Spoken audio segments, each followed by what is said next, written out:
මේ තියෙන්නේ කෝවක්කා වැලක්. සුදු පාට මල් පිපෙන රතු හෝ රෝස පාට පළ හටගන්නා ඖෂධීය වැලක් තමයි මේ කෝවක්කා කියලා කියන්නේ. කෝවක්කා කැඳව මැල්ලුම් ව්‍යංජනයක් හැටියට සකස් කරලා ආහාරයට ගන්න පුළුවන්.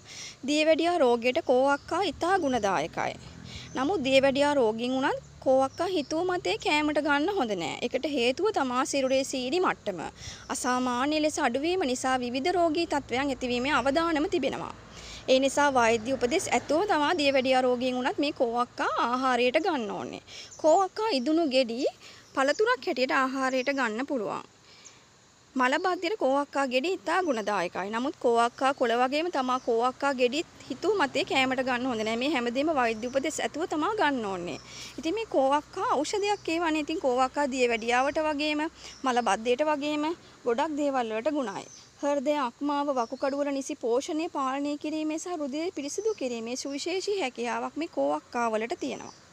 කැස්ස ඇදුම වැඩිපුර මූත්‍රා පිටවීම උණ ලේ හීන වීමෙහිවත් රක්ත හීනතාවයට කෝවක්කා ඉතා ගුණදායකයි. ඉතින් මේ කෝවක්කා කියන්නේ ඖෂධයක්.